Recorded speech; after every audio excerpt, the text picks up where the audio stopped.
introduction.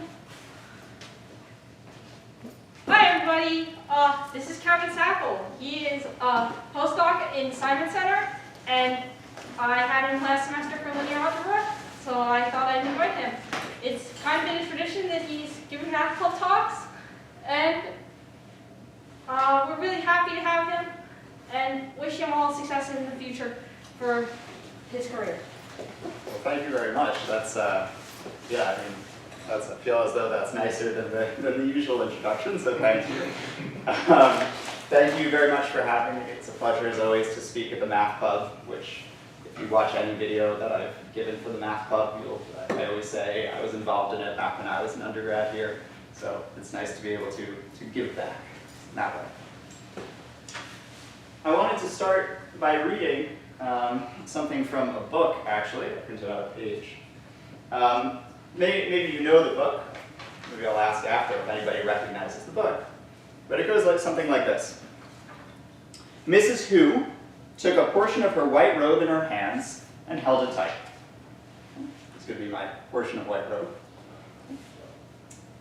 You see, Mrs. Watson said, if a very small insect were to move from the section of the skirt in Mrs. Who's, I guess I'm Mrs. Who, right hand, to that in her left, it would take quite a long walk for him if he had to walk straight across. So you can imagine a sort of little insect walking straight across this. It takes a little while.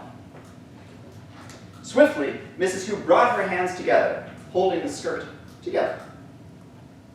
Like that. Now you see, Mrs. Watson said, he would be there without that long trip. This is how we travel. So you can imagine a little insect scurrying just along the top of it. Charles Wallace accepted the explanation serenely. Even Calvin did not seem perturbed. Oh dear, Meg sighed. I guess I am a moron. I just don't get it. That is because you think of space only in 3 dimensions, Mrs. Watson told her. We travel in the 5th dimension. This is something you can understand, Meg. Don't be afraid to try. Anybody recognize the book? Yeah. A Wrinkle in Time? That's A Wrinkle in Time, that's right. Mrs. Who, Mrs. Watson. You may recognize it from the awful remake that I haven't seen, thankfully, but I've heard it's awful.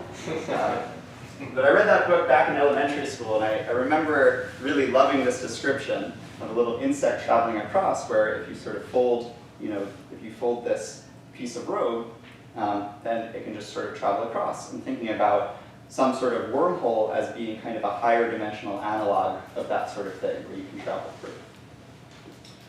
Okay, so that was, maybe I'll just write it in case you've never read it. That was A Wrinkle in Time by Madeline L'Engle. I'm not actually sure of exactly who the intended audience is. It's quite an older book. At this point, I read it in elementary school. It's either young adult or maybe like for children, but I think it's a relatively long book for a child, but more reasonable. But relatively short maybe for a young adult. And yeah, feel free to read it in a day if you want. So how might you think about a wormhole?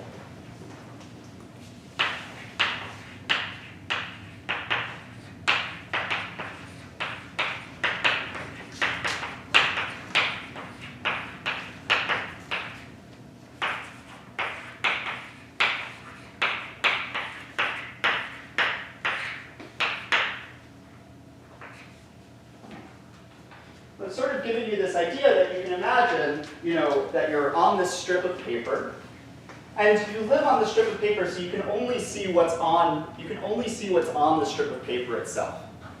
But you can imagine maybe that strip of paper is sort of, floating around in 3 dimensions or something like that. So you can imagine, what you see around you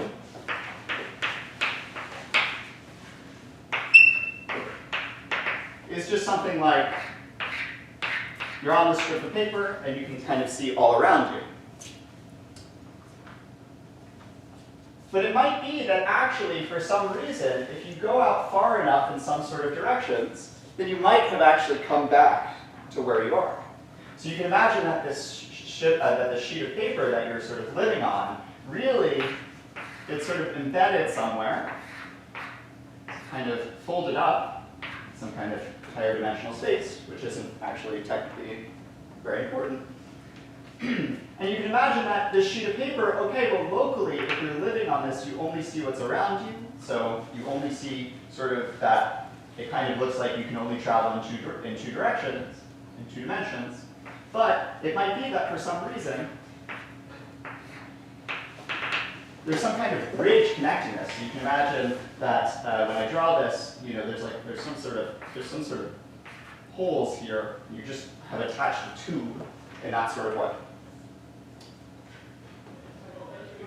So you might ask, how do I know what space I'm living on? So for example, we're on the surface of the Earth, and we know that we live on a sphere.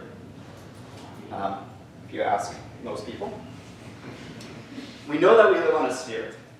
Approximately. And so how do we actually get that? How do we know that we live on a sphere?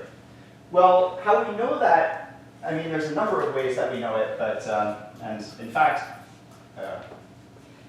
really we think in geometric terms.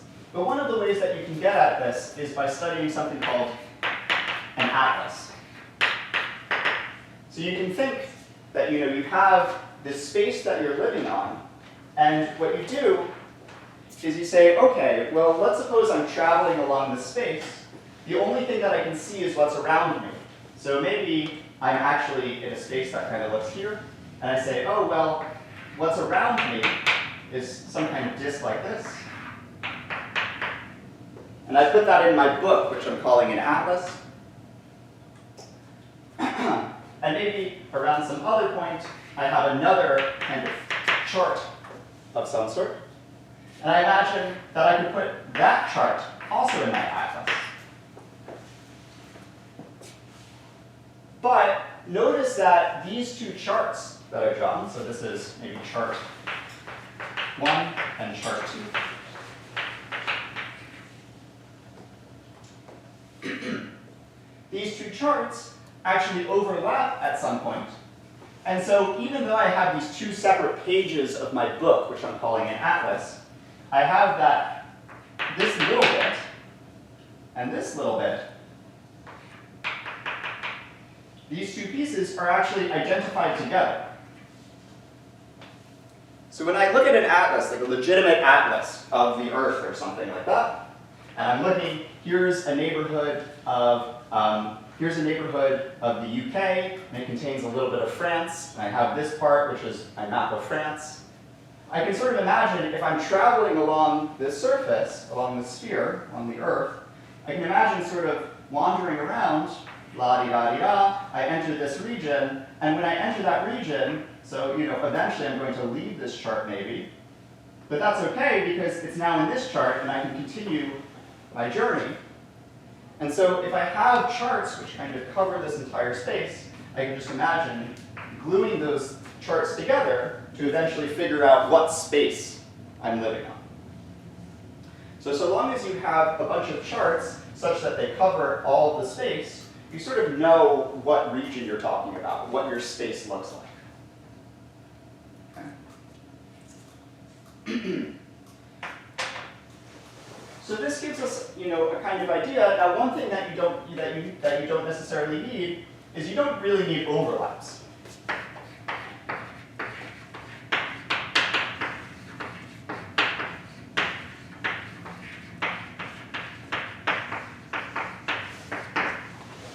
You can imagine instead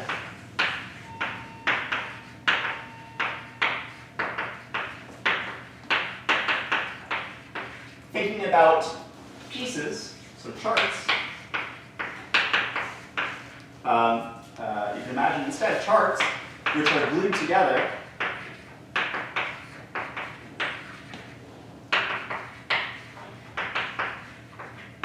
along their boundaries.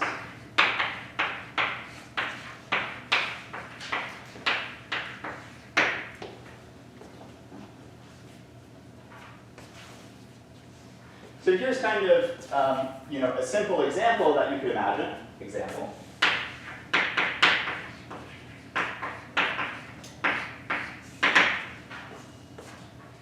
I imagine just the Earth again, the surface of the Earth, I can imagine that I have a northern hemisphere and a southern hemisphere. And so in my atlas, really all I need is just two charts. I just have, here's my northern hemisphere, here's my southern hemisphere, and I have at these points, I can imagine kind of sewing them or gluing them together, where kind of what I'm doing is these blue lines are kind of representing points that get glued together.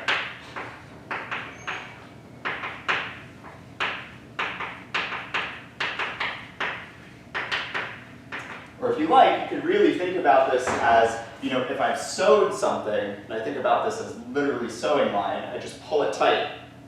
And the end result that I get is somehow this space. It's representing this space. Okay. As another example,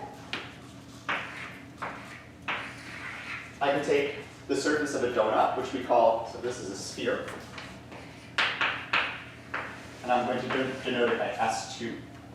And here I have a torus, the surface of a donut, which I denote by T2.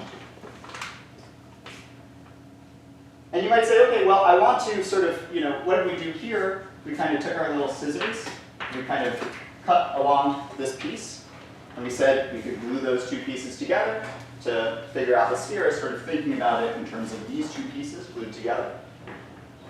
We can do the same thing for the torus now. So we can think about the torus where we first cut along here. So when we cut along there, we're just left with the cylinder.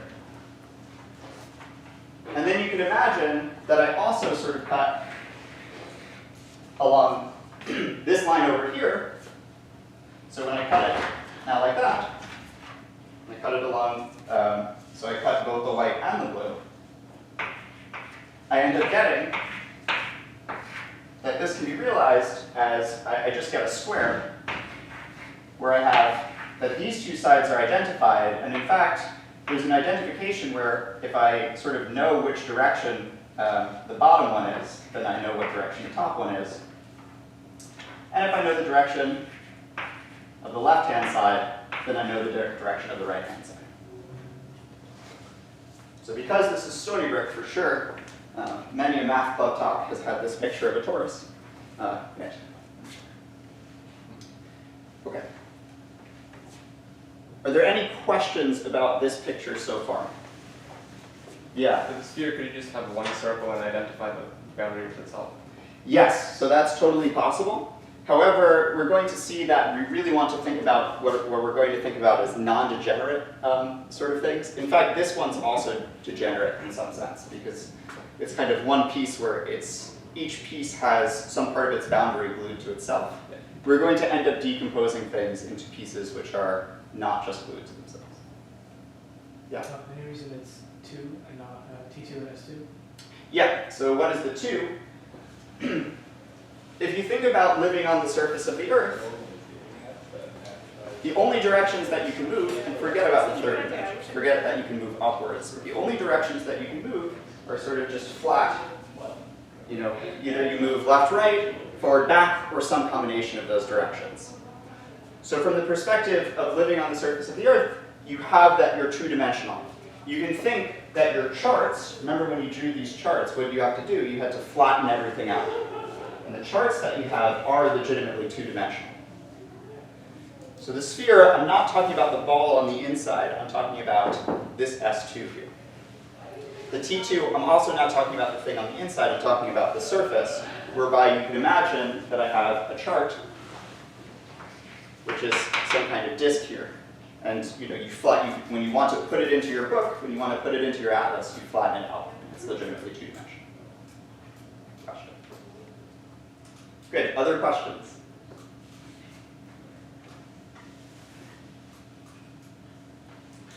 Okay. So, how might you think about a wormhole? Let's go back to this picture that we had.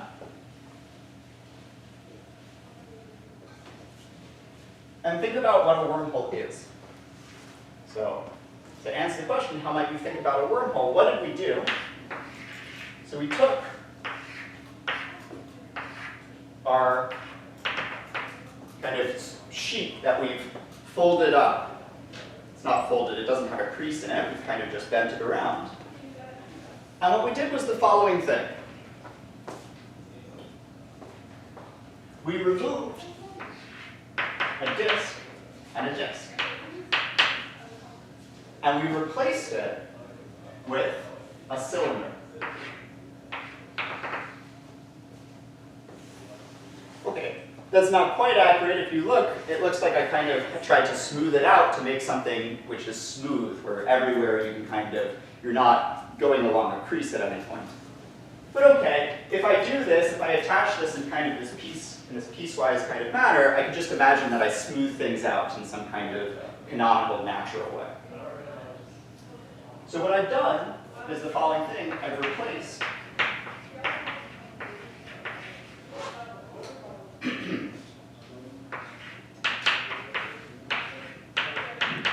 two disks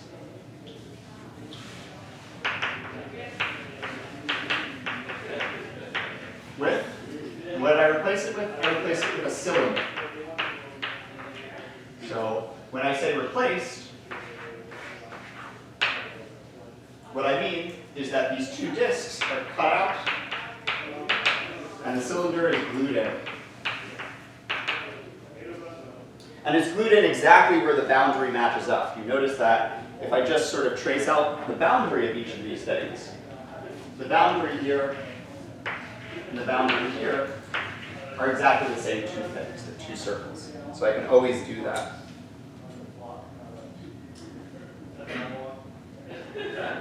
So you can ask the question, what kinds of surfaces can we build by gluing in wormholes?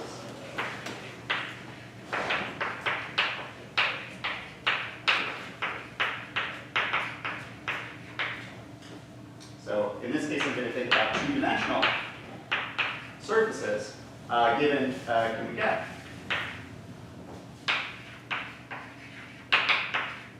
By gluing in wormholes.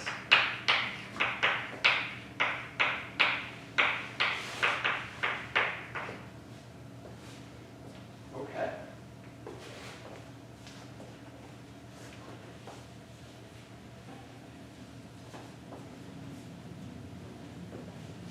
Say we start, starting from S2. So we start at the sphere, and we just want to attach a bunch of wormholes and see what we get. Okay. Well, here's my sphere. There it is. And I attach my first wormhole, like this. So I have to give you two disks on which to attach. So maybe I could take this disk and this disk, right there, and I glue in my little cylinder. So you can imagine some kind of cylinder, which I get gluing in this. And then maybe there's another one. Maybe there's another pair of wormholes. There's another pair of disks that I remove. And then once I remove those disks, I glue in a cylinder like this. And you can imagine I keep on doing this as many times as I want. And in the end, what surface am I getting? Sort of where, when I ask what surface am I getting, I'm going to allow myself to deform. So allow deformations.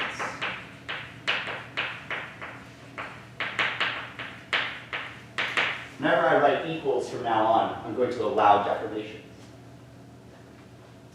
Well, the surface that I get, if you look, I can kind of put my hand through here, and I can put my hand through there. I can kind of just hold on to this figure. So the surface that I get is actually just this one. I attach these two, and you can imagine that I sort of, if this is made out of some sort of rubber, I end up getting that the surface is just this, which we sometimes call the two-hole torus.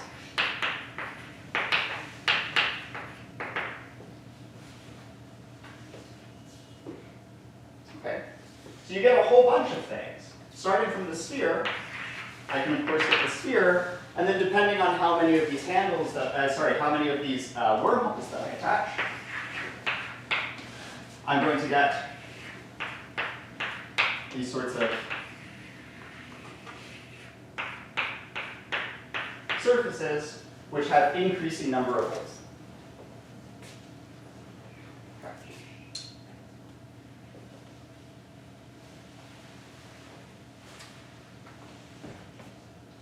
Now let's actually think about this wormhole attachment process, because you might ask, how general is this thing that we're saying? What are we really doing? Is this just a two-dimensional phenomenon, or is it something more general? And of course, it's something more general. Mathematicians love generalizing things. And so you can imagine a 1D version instead.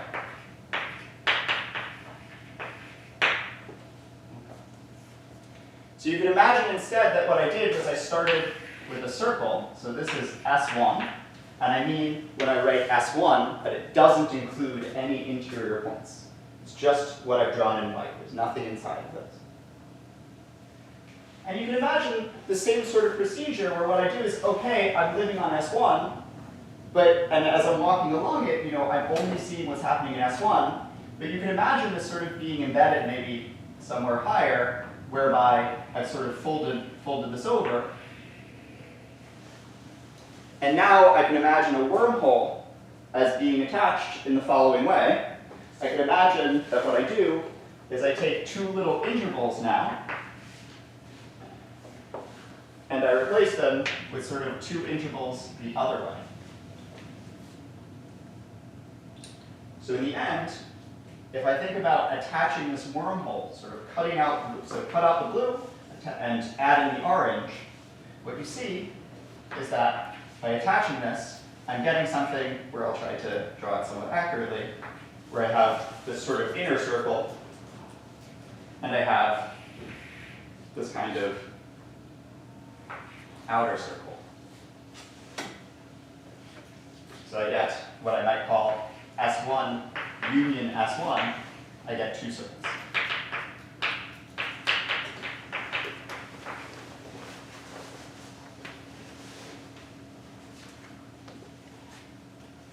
So you might have said that that's what wormhole attachment should be in one dimension, right? Seems like a relatively reasonable thing. We did basically the same thing where we cut out these disks and kind of added in the cylinder. You can imagine the same thing, but where we cut out some intervals now, and we replace it with these again. So you can imagine this as I have two intervals, and I replace this with two intervals the other way. Actually, there's some ambiguity here.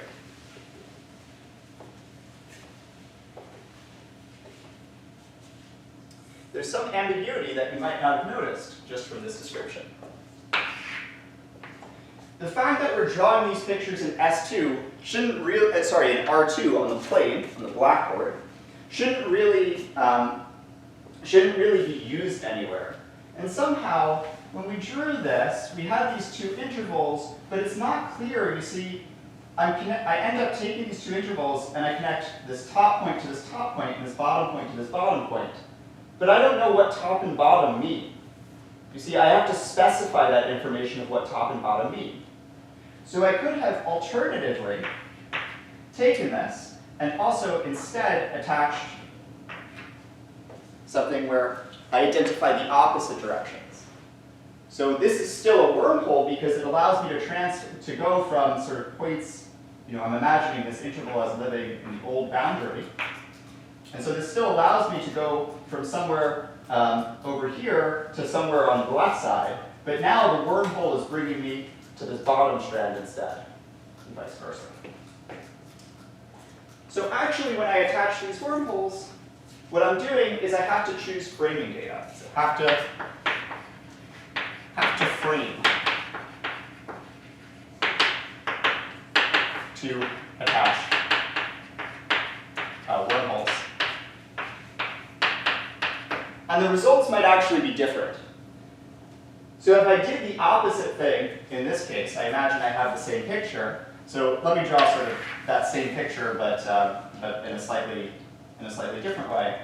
Let me just pull it back where those two intervals are there, and I attach this guy right there. I ended up with two circles when I removed this blue. But alternatively, I could have done the opposite framing. So I still have these two intervals. But when I attach now, I attach in such a way, I attach in such a way that I actually reverse which directions there are. So I reverse the framing. And now what do I get? If I look at what I have, I smooth it out. So this kind of smooths out. I just have that it's one circle with a twist, but from the perspective of the circle, it doesn't see that it has that twist in it. It's just a circle.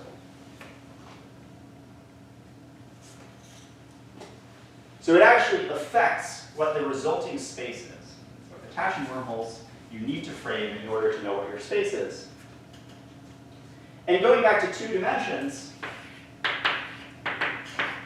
this is actually true as well. So you can imagine that I had some kind of space. There's a space. I wanted to attach a wormhole between these two disks. And I have to do this in such a way where I imagine I'm attaching this kind of cylinder, but where I have that these disks are kind of somehow identified. So you could have imagined that they were identified in the way that I was doing, but you could also do it in such a way that there's a reflection. So you can imagine that there's kind of, this point gets sewed maybe to this point, and this point gets glued to this point, just like normal. But now, instead of like these points out here getting glued to the points out here, I could imagine that, say, this purple point gets kind of glued somehow to the opposite side. So I'm still allowed to attach wormholes in that way.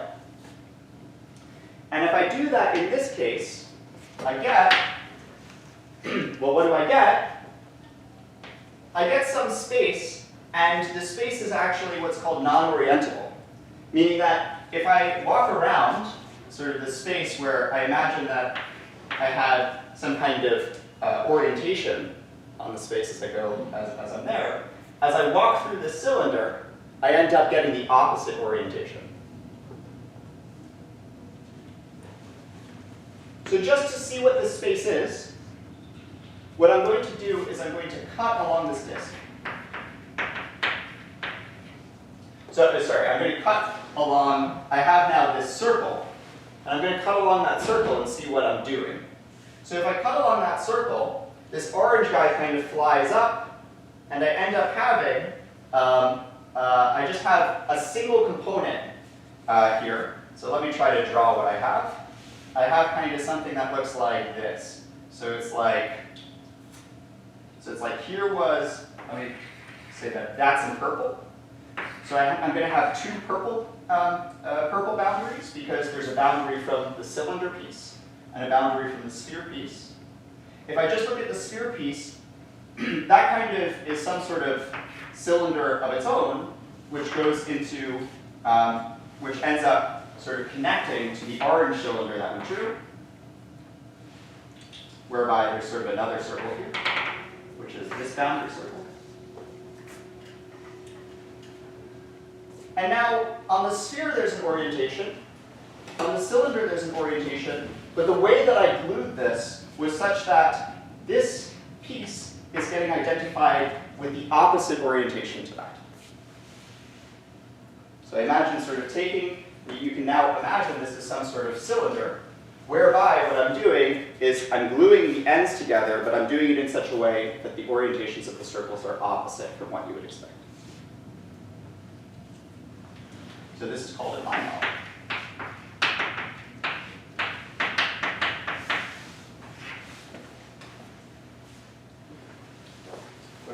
Yeah. You mentioned the cylinder had an orientation on it. Yep. Where does that come from? Just by... Yeah, so things either have an orientation, either are orientable or they're not. Right. It's one of two possibilities, and it just turns out that the cylinder, if it has an orientation, it's sort of well defined up to a choice of two. And if you think about a cylinder, just any cylinder that you have, it has, it's oriented because if you sort of draw a vortex like that, you walk around, the vortex will be the same I direction. guess my question is, in order for you chose sort of to cut along the attaching region that, Yeah, this one. Yeah. how do I say this? With the attaching region, like if you had chosen the other one, you would have found that It still would be the same picture, it's just that the cylinder would be from here around to there. right. I guess what I'm saying is when you're doing this sort of concept of like attaching handles, like do the handles come with a specified orientation? That's a good question. What they come with is basically a relative framing. So you should think that this disc comes with an orientation, and this disc comes with an orientation, and they either match or they don't. They basically either match or they don't, So, if they're in the same component. right. If they match, you get something oriented, and if they don't match, then you get something that's not oriented. Other questions?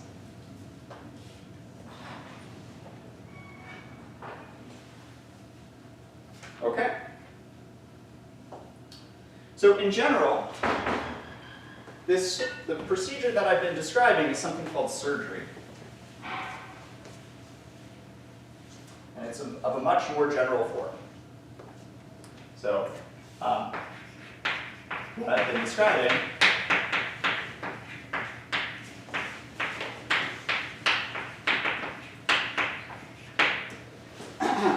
well, maybe let me just fix some notation first. So I'm going to set dk is going to be equal to the k disk. So d0 is just a point, d1 is an interval, d2 is a disk, d3 is a ball filled in. And I can take the boundary, which sometimes is denoted by a partial symbol. And the boundary of these things, well, the boundary of D0 is what we might call S minus 1, which is the empty set. There's no boundary for D0. That's not often written, but S0 is just 2 points. S1 is the circle that we said before, and S2 is the sphere, is the usual sphere. So these are called spheres, and these are called disks.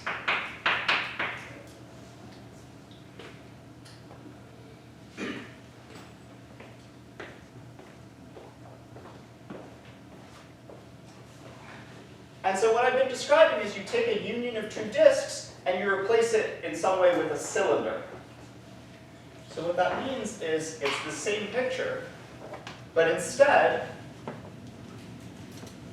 what you're replacing is something like I have a dk and a dk, where this symbol between them means disjoint union, taking just two copies of a disk, and I'm replacing it with, well, I have this direction, which is just an interval, right? There's sort of an interval direction, which is a d1. And if I look at what's happening on each slice, I just have the boundary of that disk. So I have an sk minus 1. So this is often written as, say, d1 cross sk minus 1. And in fact, you might notice that actually here, there's an S0 where each sort of, you can think about this as a product itself. It's a disk cross S0. This is disk cross S0. So this replacement is what you might call, at first glance, this is what you might call wormhole attachment.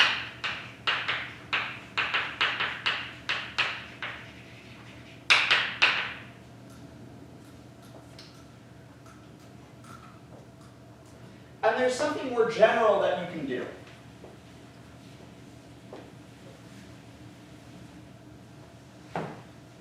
So more generally,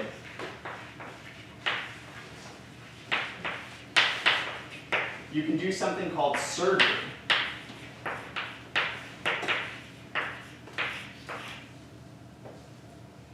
So if I have an n-manifold, an n-dimensional manifold, so an n-dimensional manifold, what do I mean by that? This means that you can cover it with n-dimensional charts.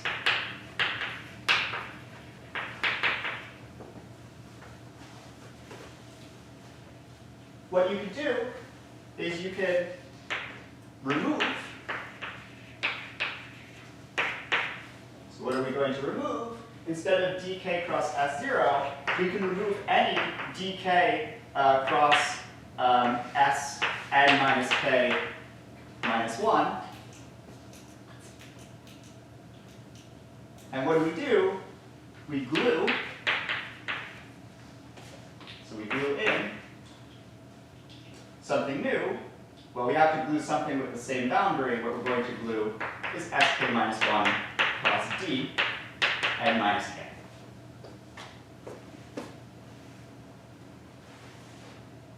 Okay.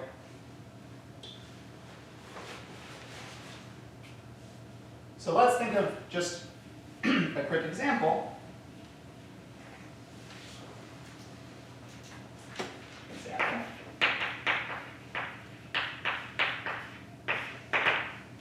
So suppose that k equals 1.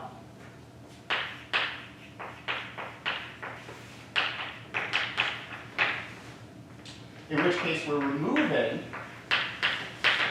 what are we removing? A d1 cross Sn minus 2. And we're gluing S0 cross Dn minus 1. Oops. Oh, n minus k. This should be an n minus k, and this should be an n minus k plus 1. Sorry, the dimension has to be n. So, okay.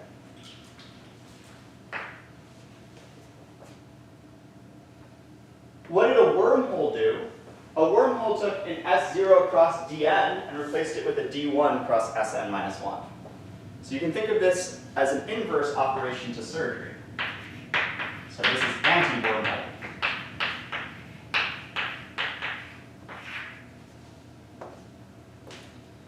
If you do a wormhole, if you glue in a wormhole, and then you do this procedure, you remove the same wormhole that you just glued in. Get back to where you started.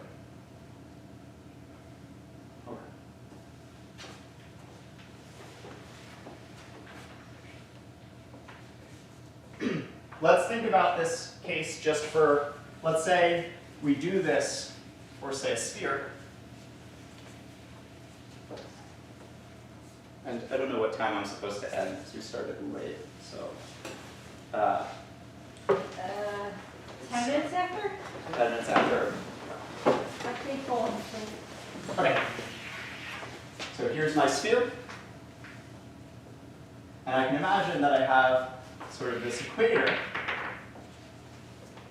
And what I can imagine is doing this sort of surgery, this anti-wormhole, where what do I need to find? Well, I'm in dimension 2, so I need to find a D1 cross S1. A D1 cross S1 is a cylinder. So, where's the cylinder? Well, the cylinder I'm going to take is just a neighborhood of this equatorial circle. I can imagine that here, sort of the vertical direction, that's a D1. And then going around is an S1 direction. And what I'm replacing it with, what do? Well, I replace it with an S0 cross D2. That's 2 disks. So when I do that surgery, I'm going to end up getting something that looks like this.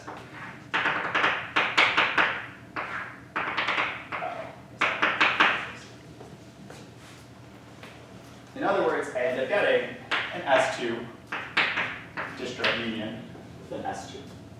2 copies of S2 in this case. And I can imagine if I had done wormhole attachment back the other way, see, all I'm doing is I'm removing these disks and including a cylinder, and I get back to the sphere.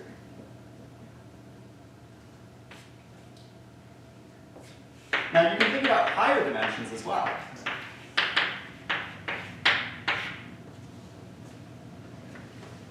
So you can imagine, trying to build, some sort of spaces in some way. So let's try to do the following thing. First of all, what is the 3 sphere? What is any sphere? I can think that if I cut it, you see, if I cut any sphere along its north pole, I get something which I can unfold, and that's essentially just a copy of R with a point at infinity at the North Pole. And I can do the same thing with the sphere. I can imagine that I cut out the North Pole, and I sort of bend it all around and fill out the plane. I can imagine that's something like R2 union the point at infinity. So S3, I could think about this as something like R3 union infinity. So I imagine S3 as kind of R3, here's my space, and there's a point at infinity which I'm not going to draw. Now let me try to find for you something, what I'm going to try to find is an S1 cross D2. So here's the case n equals 3 and k equals 2. So I need to find an S1 cross D2. And a simple example of that would be I take any naught as my S1 direction and take a sort of neighborhood of it and think of that as the D2 direction. So let me just take what we might call the standard unknot. That's an S1. And if I take a neighborhood of it, so imagine I have this kind of, now this is filled in, this is a solid donut, it's a solid torus. I imagine that this is an S1 cross D2 because I'm thinking that for each point S1, I have a little disk. It's not exactly accurate, you have to say something a little bit more, but anyways, this neighborhood is, I can identify it with S1 cross D2. And so you can imagine that I do some surgery whereby I replace this S1 cross D2 with a D2 cross S1. And you could ask, what space do I get? Well, it turns out the space that I get is hard to draw, but it's S1 cross S2.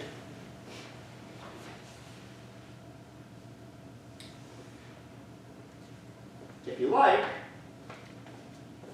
the complement, if I look at S3 and I look at the complement of this S1 cross D2, it is itself a D2 cross S1. So S3 has the interesting property that if I cut it along this torus, it ends up giving me 2 equal pieces. So I just basically have a D2 cross S1, you need a D2 cross S1, and I'm just gluing the 2 disks together.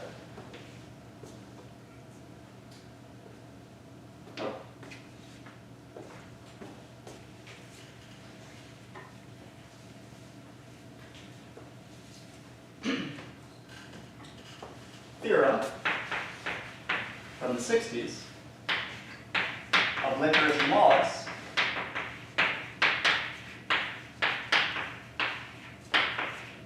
early 60s. They actually independently proved this theorem, is that any oriented, closed, so I haven't said what this means, but three-manifold are connected can be realized via surgery of this form.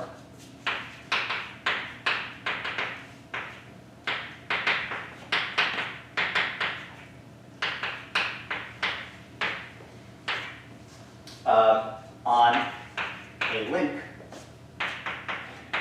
L inside of S3.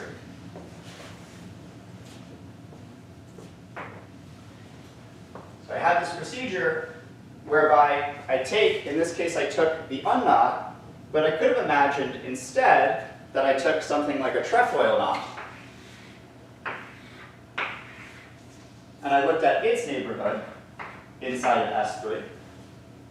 And I did this same procedure where, okay, there's actually something that I have to choose here. There's something that I have to choose, which is a framing. And in fact, even there, I have to choose a framing. I chose an implicit one. But I do this, and maybe it's actually a link, so maybe there's also another component, which is here. And I take, surgery along this trefoil knot, and then I take surgery along this extra knot. I get to some manifold, whatever it is. But the point is that essentially what this means is that I can pictorially represent three manifolds via links plus framing. This is an extremely, extremely useful statement. This is, this is perhaps the most used tool in what would be now called three-manifold topology. Is that every three manifold can be represented via some sort of surgery diagrams like this. And that's, that's the bread and butter of low-dimensional topology, which is about 3- and 4-dimensional manifolds. So in this case, I'm saying something about 3-dimensional manifolds. Are there any questions about that? Yeah. What would all this application, in other words, how would all this be applied to other fields like physics, for example? Was the reason why I'm asking was wormholes seem to have a strong association with physics. You don't usually tend to think about it in the context of mathematics. Yeah. So wormhole is not a mathematically precise term here. I mean, I used it as sort of a kind of supplement before I talked about surgery in general. So this would just be called surgery. But the point is, one of the important points though is that when you study physics, a lot of times at the beginning what you do is you study physics on spaces which are just Euclidean space. You're on R3, or maybe you're in relativity, you're on R4, where there's a time-like direction. So there's something a little bit weird in the geometry, but okay. And as you sort of progress in physics, eventually, essentially, the spaces on which you're studying become more complicated, become a little bit more complicated. You sort of pay that price for the physics being kind of described either in simpler terms, or you're sort of forced to confront these spaces just by the nature of physics.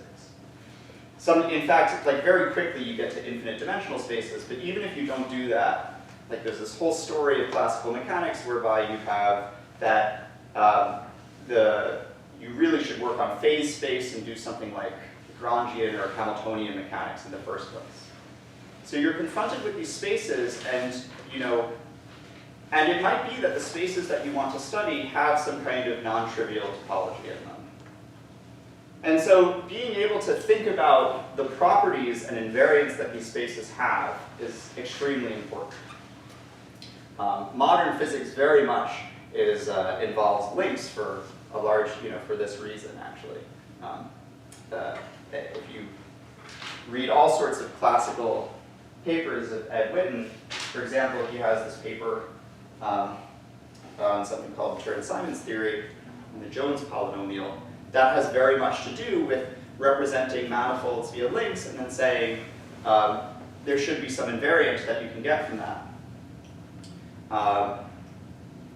And somehow it shouldn't depend, this decomposition, this representation of manifolds in terms of links isn't necessarily unique, but you should still get the same invariant.